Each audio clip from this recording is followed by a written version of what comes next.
Have you ever had a conversation that you just wanted to remember for the rest of your life? It could have been a breakthrough conversation with one of your kids. It could have been a pivotal moment in your marriage. Sometimes I'll go out and grab coffee with somebody and it was so layered and textured, and I'll come back home and my wife will say, "So how'd it go?" And there was just so much there that I'm like, I wish I could tell you everything. I wish I could remember everything. I just know it was amazing. That was the texture and the experience of this conversation.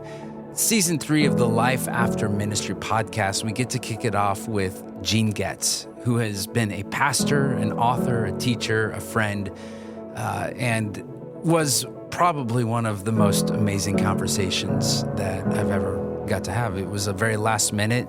Friend of a friend said, "Hey, do you want to meet Gene? I think he's available." This 92-year-old man shares his history of coming into ministry, coming out of it, which was 20 years ago, and he's still living to tell us about all of the things that he wrote and pulled together an entire Bible and recorded 1,500 videos that go along with it, and it's just unbelievable. But we want to capture these stories, and really what we're trying to do with Life After Ministry is give hope to those of you who are coming out, whether it's a great transition coming out, great succession, and you could tell a great story, give you hope that there is life after ministry and there's ministry after ministry. But also for those of you who are living through a tough story right now, and it doesn't feel like this next season is going to be the season you thought it was.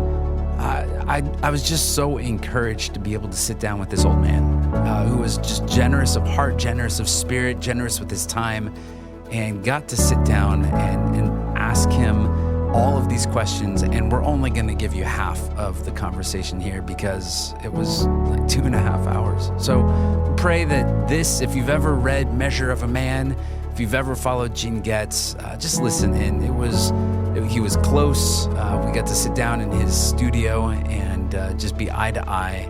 And I got to just pummel him with a bunch of questions and was really honored and thankful that the mics were rolling. So listen in and may you be encouraged wherever you are at.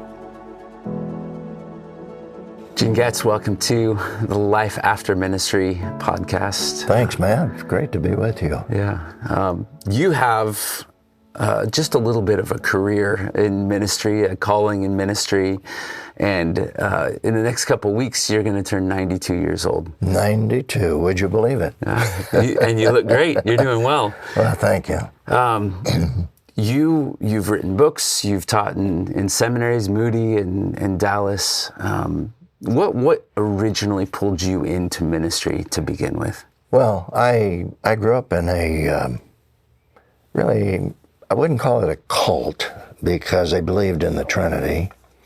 They believed in the deity of Jesus Christ. It was a sect, very exclusive sect, anti-education. I grew up in that movement, but through Christian radio, I heard about Moody Bible Institute after I became a believer.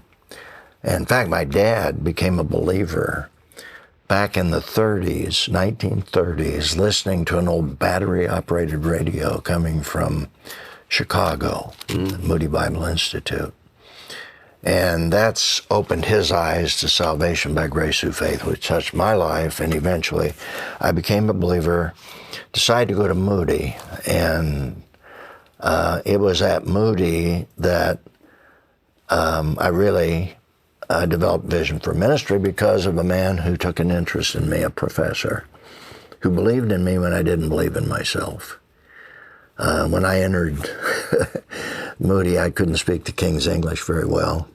My background was German, though I don't speak it. My parents did, but I said we done it. You know, I had to learn the King's English. Yeah.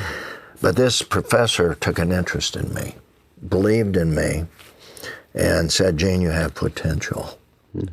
And one of the things he told me, he said, "Someday I want you to go on for more education, but I want you to someday come back and teach with me here at Moody." And that went in one ear and out the other. I just couldn't even believe that. But I did go on for more education. And then the Lord opened the door for me to teach at Moody. And believe it or not, I think I still have the record being the youngest member of faculty ever at Moody. I was 23 years old when I was teaching college students. Wow. Really green behind the ears, but God used that, opened doors. I began to write. Eventually, I got a call to teach at Dallas Seminary. But it's just step by step, but it was because somebody believed in me and said, Gene, you have potential. I couldn't even conceive of being in full-time ministry. Over the years, you have you've done so much. You've planted churches, a whole network of churches here. How did God shape you, lead you in that process, and to be able to build it? Was this part of the dream for you, or did it just happen to you? It happened through God's grace and sovereignty. But no, I was teaching in Dallas back in the late 60s, early 70s, probably before you were born. But anyway, back then, that was some great changes were taking place in our culture. And I had students in the class who were questioning the validity of the church, and they'd gotten saved off the college campus, and that was back in the free speech movement, and anti-government, anti-institution, middle of Vietnam War, marching on Washington, make love, not war. And that spilled over into the Christian culture. And so one guy in class said one day, Prof, maybe God's going to bypass the church. Well, I knew God wasn't going to bypass the church. Jesus said, I'll build my church, and the gates of hell won't prevail against it. But I realized that there was a lot of questions about the relevancy of the church back then in the late 60s, early 70s. And so I came to class one day and did something that I can't believe I did it, never done it since, but I said, guys, middle of the semester, I said, tear up your syllabus, throw it in a trash can. We're going to go back to the syllabus, the Great Commission. Next class session, we're going to start with the Great Commission and move through the New Testament to see how the church, what God's plan for the church. Didn't realize that would become life-changing. And ultimately, as a result of that, I wrote a book called Sharpening the Focus of the Church, which, by the way, I've just totally revised at Moody Publishers' request. I really wrote it, but as a result of that book, it launched the First Fellowship Bible Church, because there were a group of people who heard about the dynamics in the class and what we were doing and knew about the book. It was still hard copy at that point. And I shared it with a small group, and they said, Gene, let's start a new church. Would you come and help us, be our first pastor? Let's not do things the same way just because they've always been done that way, but let's not change to change, but let's go back to the basic functions of Scripture and let the forms emerge, because that was the thesis of the book. God has given us absolute in terms of function, absolute in terms of principle, supercultural principle, but has given us total freedom and form to develop structures, methodologies, to be relevant in any culture of the world, any moment in history. So I said, yeah, I'll have to start a church, but I had no idea what was going to happen. I mean, the doors blew off. I mean, the thing just grew, multiplied, and I knew I had to make a decision. I couldn't be a full-time professor, full-time pastor, because that's what was happening. And so consequently, after 20 years of being a professor, I resigned from Dallas and became a full-time pastor. And I didn't realize even then what was going to happen. We started 5 branch churches in the first 5 years from the original, and at the same time had 4 multiple services in the same location. Tony Evans became our first full-time church planting pastor. We supported Tony full-time, his family, financially for 3 years to launch Oak Cliff Bible Fellowship. Wow. And so it was just something that God's blessing was on, and that's how it happened. And So I pastored until I passed my baton when I was 72 or 73, I guess it was. And yeah, it's just a miracle of what God did. Yeah. I want to get to the passing of the baton, but I'm curious, leading a large church, a large organization, what were the struggles, temptations? We hear a lot today about pastors wanting to get out of ministry. They want to quit ministry, and that's usually how many feel on Sunday afternoon or Monday morning. How has that changed? What life of the senior pastor over the last 50 years? What are the challenges, temptations, struggles that they're dealing with today? That are they the same, or has that role totally changed? Well, I know there are a lot of pastors that really struggle with that, and I went through some very significant challenges in terms of ministry.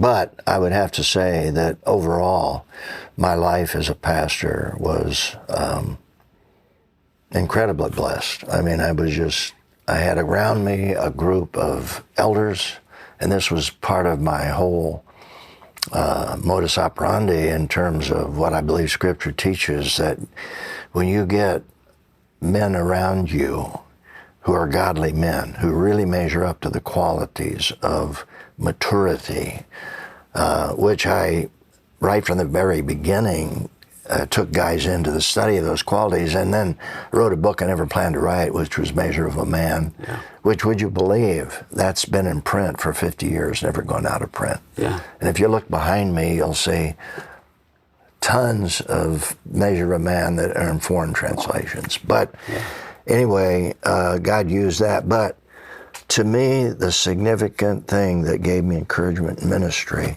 was having around me a group of godly men who supported me, encouraged me, and I never was tempted, to bail out. I'm just very fortunate. I realize a lot of guys are, but I think one of the reasons is they don't have that support system. They haven't built that support system where they can be honest and open, accountable, mutual ministry to each other. That, to me, that's the key for me as I look back. Would you say that the guys that are around you, were those more friendship relationships, or was that the elder board and This the was my pastoral elder staff? guys, yeah. These were guys that went through, studied those qualities very carefully, and they were laymen. Yeah. They all were businessmen, but they were godly men, and they were my support group, and we led together. I led them, obviously, but we led together. And I often say that my relationship with them was, I was one with them in decision making, but they looked to me as their leader, but I put myself under their authority. Mm-hmm. So that, to me, the principle is that he that is greatest is servant. Right. And yet you're leading, and yet you're accountable, and yet you're ministering together, making decisions together. And I developed that approach to leadership pretty much right from the very beginning, though I refined it. And as the days went on, I took more seriously, as I should say, the years went on, I even took more seriously how important it is to have men and women with their wives with them who measure up to those qualities. And so we literally were couples leading because the wives, when we went through the process of selection, we evaluated the wives and their maturity based on those qualities, along with their husbands, so that we had in position husband and wife teams. And that, to me, was the exciting thing in ministry. And You know, when we would appoint a new elder, we'd have them on the platform with their wife, and then we had the other elders and their wives, and the elders would pray, and for the new elder, and the wives would pray publicly for the new wife. And that way, to me, what the whole concept there in Scripture is the household model. You're modeling to the whole church what a godly husband and wife is. That's right. And to me, that was powerful in our ministry. And you've written about that with elders and leaders. Elders and leaders, right. Yeah, and by the way, that was, Matt, that was a process. These guys helped me write that book. We studied every reference to leadership in the New Testament, and we met together for about 2 hours once a week. And these guys came and worked with me. I obviously did all the writing ultimately, but it was a team effort. And because I believe in team leadership, but I believe in being a strong leader, but I believe in team leadership.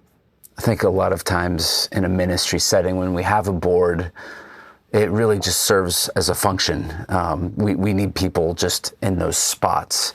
And oftentimes it'll be people who have business acumen. They have something that they can contribute from a wisdom perspective, but we haven't really shepherded them. And we're even... And they're not shepherds. Yeah, they're not shepherds. They're not biblically operating. Right. Because the Bible said they're supposed to be shepherds. Right. So we're trying to... These are the people that are making the major decisions in a church. At least collectively, there's a wisdom that is there, but they're not being trained. So they're showing up, and they know that they're going to go over the finances. There's some accountability depending denominationally what that looks like. But there aren't really gathering points. Even today, there's no elder conferences. There's no place for elders to become better elders. And it really does come down to the senior leader and leading them and teaching them, but that person often doesn't have the time to invest there. Or the philosophy of ministry for some reason. I mean, it's absolutely amazing that you have strong pastoral leaders who don't really understand how an elder group should really function biblically. At least it doesn't seem to be. I don't want to be critical, but I think sometimes there's a threat on the part of high-profile pastors to have that kind of relationship with a group of men. It shouldn't be that way. Yeah, because there's maybe a feeling, if I'm too honest, if I'm too vulnerable, maybe that will get me out of my position. Yeah. They might sense that. I don't want to say too much. I don't want to say something too soon. Yeah, that's a possibility. I'm sure you've dug into that even more than I have in your interviews, and what you've seen. And I don't want to be critical of the megachurch movement because I've been a megachurch pastor, and I've started a lot of churches become megachurches. But as you know, there are a lot of these guys that have built big, big churches that have failed morally. Yeah. And boy, has it ever hurt the image of evangelicalism. In fact, there are some people that are even hesitant to use the word evangelical because of the association with big church pastors who failed. And we could name them, And to me, that's tragic. And for some reason, there's not accountability, there's not honesty, there's not openness, there's something happened along the way. Because I would venture to say that the majority of those guys started out never ever thinking that they were going to do that and fail. Yeah. Nobody wants to go into this thinking that they're going to get out of it in shame. Right. What did that look like for you when you decide? How did you know it was time for you to pass the baton? What did that relationship or conversation look like with your elders Was it a long and slow process? Were you hesitant to bring it up because maybe you had a 5-year plan and you were scared that they're going to say, we think it's a 1-year plan? Where did that conversation go? Well, it's interesting because I came to the elders one day and we were talking, and I said, guys, I'm going to turn 65. And if I should retire at 65, I'm willing to do that. And they said, what are you talking about, Gene? You know, we want you to go until you're 75. And I was fortunate in terms of energy and strength. And I said, well, I don't want to outstay my time, guys. But if I go to 75, and they agreed, they said, we'll go to 75 with you. So I said, well, that's great. And to be very honest with you, Matt, I told my elders, I said, guys, if I ever need the church more than the church needs me, I've stepped over the line. Because I had watched some large church pastors, and one particularly, and everybody knew that he was hanging on because he needed the church more than the church needed him. And you know what I mean? I think anyone knows they're stepping over the line. And I said, I never want to do that. And I said, I want you to tell me if you ever think that's ever happening, where my ego needs this church. And so, with that in mind, we proceeded. But the interesting thing is that because of my commitment to team ministry, I had 2 or 3, 4 guys that I shared the ministry with from the pulpit periodically. These are staff pastors. But one particularly, I shared with it. And it was interesting because I had congregation people, well, what happened is this one guy that was filling the pulpit, who eventually became my successor, came to me and said, Gene, people are coming up to me and saying, Jeff, do you know something we don't know? You know, how old is Gene? You know, are you going to be his successor? He said, what do I do with that? And I said, Jeff, that's not fair to you to have to face that issue. And so I went to the elders and I told them what was happening. And at that point, you know, I wasn't 75, but I was moving, coming in, you know, well, it would have been 7 years, actually 7 years before I turned 75 when this began to happen. And so I said, do you think, guys, that maybe Jeff could be my replacement 7 years from now? We're thinking 7 years out because this is happening, okay? The pot is stirring. The pot is stirring there. And so I said, it's not fair to Jeff for people to be coming to him and saying, you know, something we don't know. And they weren't being nosy and they weren't being critical. They just were curious. And so that we all agreed that, and I talked with every one of them and I said, who do you think should replace me in 7 years if I retire at 75? And they all said, Jeff, every one of the elders.